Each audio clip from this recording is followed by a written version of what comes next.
So you've been thinking, should I get a Chromebook? I'm really intrigued, but I don't know if it's worth it. Does it have the features I need? Is it fast enough? My name is Joe, and I'm going to answer all of your questions about the Chromebook. I've been using it, and if you don't have time to hang out with me, I'll tell you now, yes, it is fast. Yes, it's efficient. Yes, it's easy to travel with because it's light, but it cannot run native software and native programs. So if you're using a lot of programs on the Mac, you may not be able to use them on a Chromebook, but there's a lot of workarounds, there are a lot of apps, there are a lot of web-based substitutes, so you're able to do a lot of things on the Chromebook that you may not know that you can do. So I'm going to walk through all of these features and show you in real time some of those features. Initial impressions, my first impression of the Chromebook, I was really impressed with it. Let me just go ahead and show you right now. So this is the Acer Chromebook 15. This is the white model, and the front has a nice feel. It feels like a massage almost. It's not smooth. It's kind of, I don't know what you would call it, but it feels really good. So yes, this is the Acer Chromebook 15, a nice size, but it's also thin. It's nice and light, so it's easy to take around. It fits right into your backpack or your purse. So as we open it up, you can see that it has a nice big screen, which is nice for watching videos, editing videos, adding the spreadsheets. Anything that you need to do is a pretty big screen. Also has a webcam and a microphone, so you can do your chatting with people in person or get creative with the webcam. It's nice and clear too. Looks pretty good. Let's look at the side. You have a HDMI outlet, which I personally use for plugging up to the TV so you can see anything on the screen. You could also use Chromecast for that as well, which we could get into later.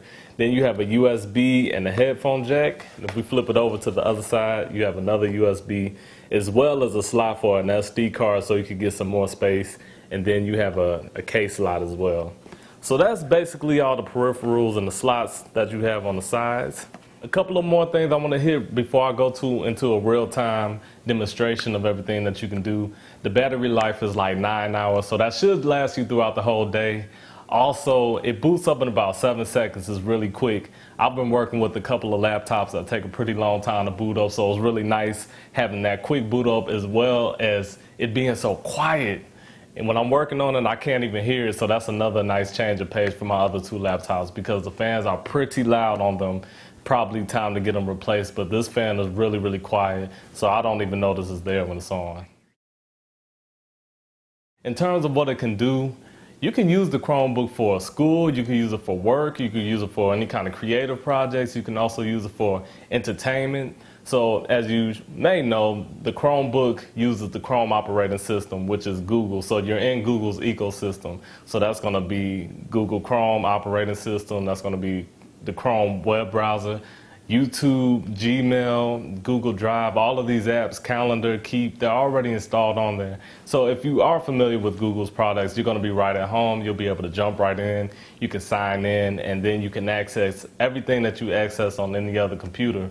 And it's easy to switch between users too. So I'm currently using 2 different Gmail accounts, and with the simple click of the button, I can switch back and forth between the two. The issue that I ran into, and this will be the one thing that will be a con when it comes to pros and cons, or something you may want to think about. As I previously mentioned, you can't run any native software or local programs on the Chromebook. It's all web-based as well as apps. So for example, you're not going to be able to run Final Cut Pro or Photoshop, programs like that. However, like I said, there are apps and there are web-based products. For example, I use Skype for work.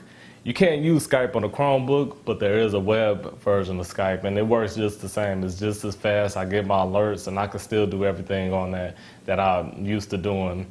Also, Dropbox has an app. I have some of my work stuff on Dropbox, so I was able to get the app, and it's working just the same. So just by clicking on the apps, it brings it up like it's a web page, and I'm able to do everything. So I'm still being very productive.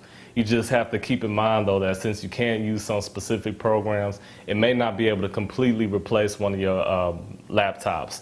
For me, I use a MacBook. I have Logic Pro, Final Cut Pro. I can't run those programs, and for me, I'm not going to use substitutes at this point in time for those programs.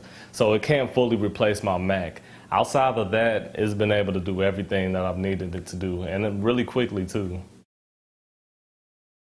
When it comes to speed, it's using the Intel Broadwell microarchitecture, and this is very important to me to have good speed because when you're editing videos, or you're trying to do emails quickly, or doing spreadsheets, or if you're just taking in videos or you're playing games, you want it to be fast. That's another thing to keep in mind. If you don't have a good internet connection, the Chromebook is not going to be ideal for you.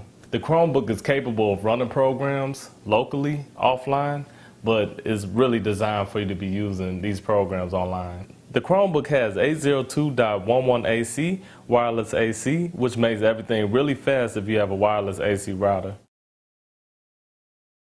In regards to sound, the Chromebook has speakers on the left and right side of the keyboard. They're facing up, and they actually deliver pretty good sound. Now, you're not going to get all of your lows and all of your bass. You're still going to want to have some good headphones if you want the full range of sound, your lows, or some external speakers like I have behind me.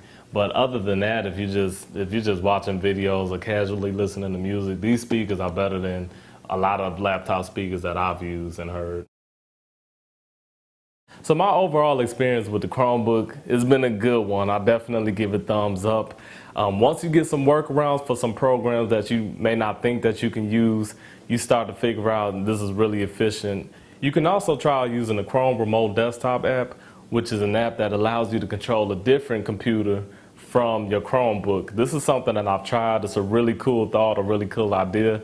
I do experience lag, so it may not be the end-all be-all for using different programs on your Chromebook, but it's definitely a start. And there's some articles out there that's talking about Google is collaborating with different programs, so they may be creating versions of programs that you use to work on a Chromebook. So definitely keep your ears open for that. But yes, it's a thumbs up for me. It's doing everything I needed to do. It's fast, it's quick, and there are plenty of apps and web services that could really make this a really, really powerful machine and get everything done that I need to get done. Hopefully this was helpful for you. I enjoyed spending time with you, and take care.